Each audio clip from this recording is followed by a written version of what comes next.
Bien, continuamos en Tierra de Sueños. ¿Cómo no agradecer a nuestros padres, a nuestros familiares, a nuestros maestros, profesores, la educación que nos han dado, la enseñanza que nos han dado y que hoy está dentro de cada uno de nosotros, que cursa dentro de cada uno de nosotros? ¿Cómo no agradecer a toda esa buena gente lo que hoy somos? Porque en realidad somos el fruto de lo que hemos aprendido desde pequeñitos. Algunos dicen que hasta los 7 años vamos madurando y ahora la neurociencia nos viene a decir que la plasticidad de nuestro cerebro se consume hasta los 50 años, o sea que hasta los 50 años estamos aprendiendo. Pero hay que diferenciar entre ese aprendizaje, el que viene dado y el que nosotros venimos con él ya como medianamente aprendido. Nuestro siguiente invitado habla de una sabiduría enlatada y una sabiduría propia, y vamos a reconocer exactamente qué es lo que quiere decir con ello. Les presento a Carlos González. Él es físico, divulgador de los nuevos paradigmas científicos, creador de la formación Educar Empoderando, conferenciante sobre crecimiento personal, escritor y autor de Encuentros en tu propia sabiduría, de la editorial Desclée, de Brouwer. Me encanta este título, Educar Empoderando, y tantos títulos que has ido publicando. Encuentros con tu propia sabiduría. Carlos, muy buenas noches. Muy buenas noches. Bienvenido. Gracias. Felicidades por tus libros. Gracias de nuevo, es un placer. Qué bueno. Libros que empoderan a la gente, les hablan de las capacidades que cada uno tiene. Sí, claro, porque fíjate que hablabas antes de agradecer a la familia, ¿no?, la presentación que has hecho. Sí. Y podemos incluir a los maestros con los que hemos aprendido, ¿no? Correcto. Desde la autoridad de esos maestros. Pues mi propuesta es un nuevo paso. Nunca ir contra lo anterior, sino un nuevo paso. Es decir, la forma de agradecer a esos maestros y a esos padres lo que nos han dado es superarlos. ¿Qué padre no quiere que su hijo le supere? Es decir, no quedemos atados al conocimiento que nos han dado, sino que en ese escalón que ellos nos han puesto, creemos el escalón siguiente. Bueno, Carlos, también hay padres que han vivido una frustración o unos complejos y se los cuelgan a los hijos, claro. Y se los cuelgan. Habrás escuchado alguna vez a un padre que le dice al hijo, no sirves para nada, no vales nada, nadie te va a querer, ¿no? Y de alguna manera que el niño crece con aquello, ¿no? O sea que... Hombre, claro, hablábamos de un arquetipo positivo, de alguna forma de padre. Correcto, sí. Que no de un arquetipo negativo. Claro, ¿no? pero en dualidad están los dos, ¿no? Claro. Entonces eso es un reto al crecimiento personal. ¿Cuánta gente ha entrado en el crecimiento personal por tener padres así o por ser abusado de pequeño? O sea, los que han escrito grandes libros de crecimiento personal o han tenido enfermedades gravísimas o han tenido problemas así, ¿no? Sí, es realmente curioso, ¿no? Correcto, correcto. Tú hablas de una sabiduría enlatada y una sabiduría propia. Háblame de la diferencia. Sí, bueno, hablo en principio de 3 sabidurías para aclararnos, ¿no? Una, que es fruto de la experiencia, que eso hace que en muchos pueblos los ancianos sean muy considerados porque tienen más experiencia, aunque también depende no solo de los años que has vivido, sino de la anchura de tu vida, ¿no? Sí, lógicamente. Sí. Luego hay la que recibes en autoridades, escuchando este programa, o leyendo libros, o yendo a talleres de crecimiento personal. Y hay una tercera, que es la del libro, ¿no?, que es la que llevamos dentro, y una sabiduría que no emana de nuestra experiencia, ni nos la ha enseñado nadie que sepamos desde nuestro ego, ¿no?, pero que sin embargo está ahí, que se ha manifestado a veces en forma de intuición, ¿no? Demos un paso nuevo, no una intuición esporádica, una sabiduría propia. Un ejemplo de esta sabiduría propia lo podemos encontrar en la película Entre Maestros, que pueden encontrar en Televisión Española a la carta o en YouTube, en la que hicimos una experiencia con alumnos de verdad y el objetivo era a ver si expresaban esa sabiduría interior, cambiando el clima durante 12 días. Entonces, en la escena final de la película... ¿Y qué ocurrió? Bueno, pues que unos lo expresaron y otros no, cosa que ya esperábamos, claro, porque 12 días era como un reto para todo mi trabajo, ¿no? Entonces, yo tenía idea de lo que quería hacer, pero no sabíamos cómo los alumnos iban a responder. O sea, no hay un guión de los alumnos, ¿no? Pues una película documental, podríamos decir. Sí. Entonces, yo planteé hacia el final de esos 12 días, pues resumir todo lo que habíamos visto en una experiencia, que es encender una cerilla. Yo encendía una caja de cerillas, entonces cada alumno tenía una cerilla, y yo, el fuego de mi cerilla, encendía la suya como símbolo de su propia sabiduría, de su propia luz. Educar como astros con luz propia, me gusta decir, ¿no? Muy bien. Y yo iba pasando con las cerillas y llegué a Paul Pérez, uno de los alumnos, que durante toda la experiencia se había enfrentado al profe, o sea, a mí, ¿no? O sea, todo lo innovador lo rechazaba, había como una polaridad, ¿no? Y se llamaba Paul y había una polaridad con el profe. Sí. Y curiosamente, cuando yo le pasaba la luz para encender su cerilla, se apagaba. Así varias veces, se apagaba. Cosa misteriosa. Y entonces Paul Pérez, que no había expresado, que yo me hubiese dado cuenta, su sabiduría interior, la expresa diciendo algo increíble. Me mira y dice, es que nos apagamos las luces. O sea, esa persona que se había enfrentado al profe sistemáticamente dice, no, no, aquí no hay culpables, es que nos apagamos las luces. ¿Cuántas veces nuestra sabiduría, sea del tipo que sea, de las tres que hemos expuesto, sale a flote y entra en colisión con la sabiduría de otra persona, de la experiencia, por ejemplo, ¿no? Entonces, hay un capítulo en el libro dedicado a la democracia de corazón, porque entre otras cosas, esa democracia de corazón nos dice cómo poder sumar perspectivas, cómo poder sumar luces de cada uno, cómo poder sumar... Qué bonito ese sabidurías. ejemplo, esa práctica, Carlos, qué bonito, felicidades, muy bonito el ejemplo, ¿eh? Gracias. La metáfora sirve para que podamos, de alguna manera, asumir nosotros también ese reto, ¿no? Decir, ¿cuántas luces enciendo yo con mi luz, ¿no? Y cuántas lo recogen, ¿no? Exacto. También dependerá mucho del ego, ¿no? Que ahora hablaremos del ego, ¿no? Porque claro, yo puedo darle a usted mucha luz y a lo mejor su ego es tan grande que usted, su propio ego le consume aquella luz y no me lo permite, o al revés, ¿no? Háblame del ego. ¿Qué tiene que ver el ego, por ejemplo, en esta transmisión de buenos augurios, de energía, de pensamiento positivo? Claro, este libro de crecimiento personal, como se basa en honrar con el paso siguiente, es decir, pues evidentemente he tratado de hacer crecer, en la medida que yo podía, crecer el crecimiento personal, que se había quedado como estancado, ¿no? Sí. Y cuando uno quiere crecer algo, de forma yendo a la raíz, tiene que ir a las definiciones, y en este libro redefino algunas cosas como el ego, ¿no? Entonces, tenemos una idea de ego que en realidad se confunde, a mi modo de ver, con el programa y la educación del ego. Voy a poner un ejemplo claro, el que todo el mundo pueda sentir, ¿no? Por favor. Trump. Oye, un superego, ¿no? Es el Superman superego, ¿no? No, el problema no es que, en realidad, Trump no tiene un superego, sino un superprograma, ¿no? Que él tiene muchas carencias, probablemente se puede ver clarísimamente, y utiliza a los demás para suplir esas carencias. El problema no está en el ego de Trump, sino en cómo ha sido educado por la vida, por las personas que tenía alrededor, por su propia idiosincrasia, ¿no? Cambiando la educación del ego, por eso está íntimamente unido a la educación esto, cambiando la educación del ego, tenemos un nuevo ego, podríamos decir.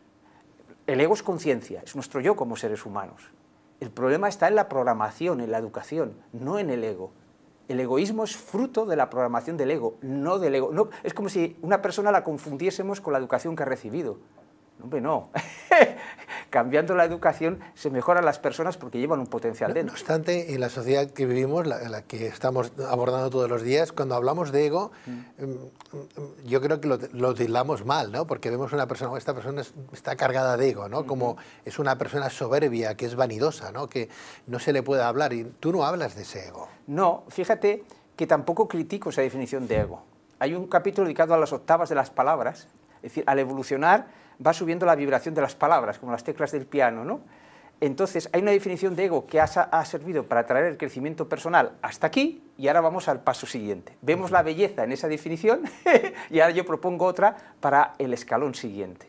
Definir el ego pues, como parte de nuestro, seres humanos, como parte de nuestro ser, pero una parte de nuestro ser tan valiente que se permite jugar a un juego que ha olvidado quién es, que está pues, frágil ante todo, y que se tiene que someter a los clanes que le protegen, la familia, la cultura, los dogmatismos, ¿no? Olvidando cuál es su propia identidad. Este libro se propone que la persona sienta su propia identidad más allá de la familia, más allá de la cultura, para honrar a la familia, a la cultura y sobre todo a sí mismo de forma diferente. O sea, que el ego de alguna manera te está empoderando.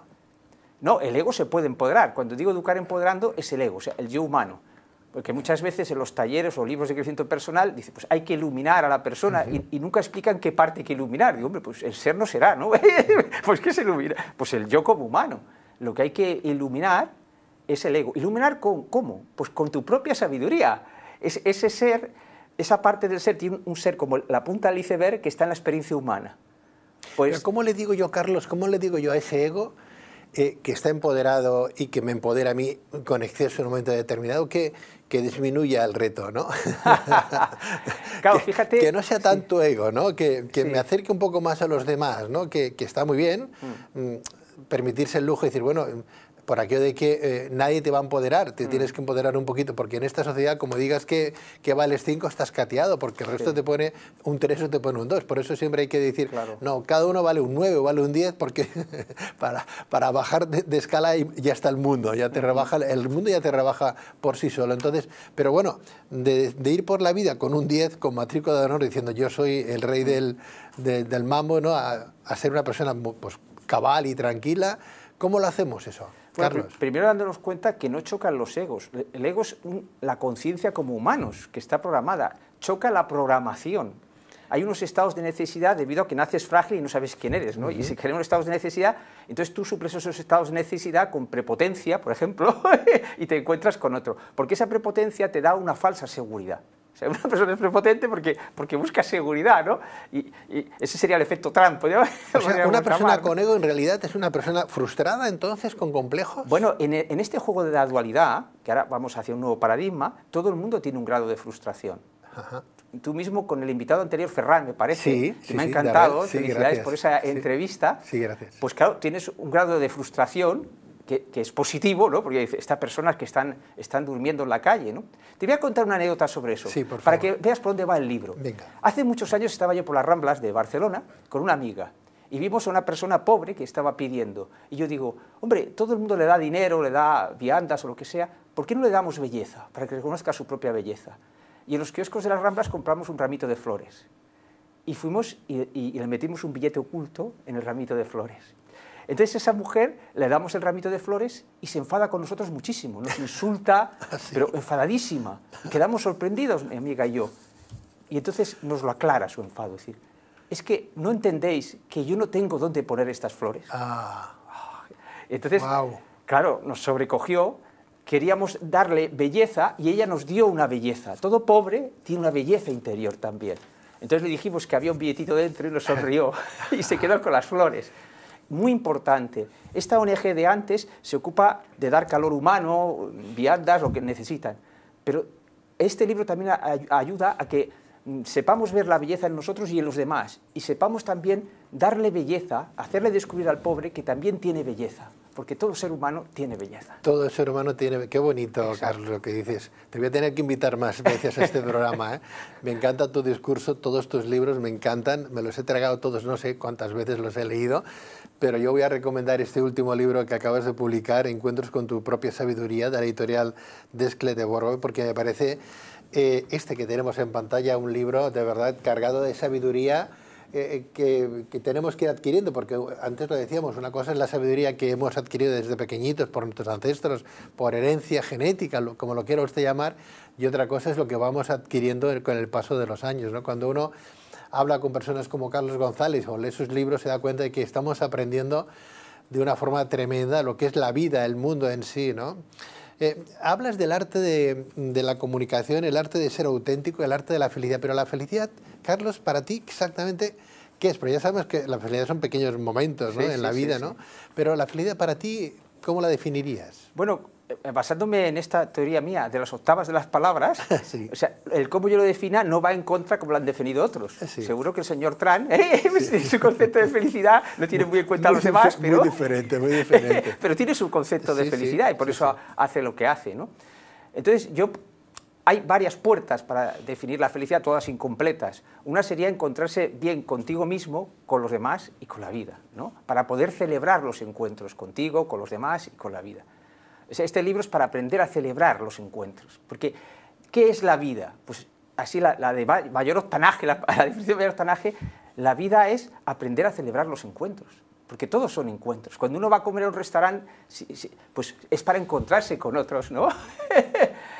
Cuando se encuentra con un pobre y le ayuda, el pobre le está dando algo a él. Celebrar los encuentros, para mí ese es el gran cambio que hay que llevar a la educación, aprender a celebrar los encuentros. Para ello hay que ver qué estorbos tenemos, cuántos estados de necesidad, cuántas distracciones nos impiden ver todo esto. Cuando le preguntas a la gente cuál es el sentido de su vida, ¿tú qué crees que responden? Pues responden en función de la perspectiva con la cual están viviendo su vida. Así, en general, responderán con sus problemas. Salvo la persona que haya hecho un crecimiento personal consciente, ¿no? Pues responderá con sus problemas. Y además ocurre aquello tan curioso que una persona te explica un problema, dices, ya me lo has explicado, y sigue, ¿no? Lo peor de esto es cuando te pilla al revés. Eres tú que lo explica, te dicen que ya lo has explicado y tú sigues. Claro. Es decir, la necesidad que tenemos de explicar nuestros problemas es porque no los resolvemos desde dentro, ¿no? Carlos González, diría el gran maestro, decía, con las manos tan pequeñas que tengo y lo mucho que me ha dado la vida, ¿no? Gracias a la vida que me ha dado tanto, preciosa Gracias canción. a la vida, una gran, bonita canción, ¿no? Carlos González, muchísimas gracias por tu trabajo y por ser como eres, de verdad, felicidades, da gusto. Gracias a vosotros por esta maravillosa oportunidad, por este maravilloso encuentro. Gracias, Carlos. Gracias. Buenas noches. Buenas noches. Felices fiestas. Igualmente.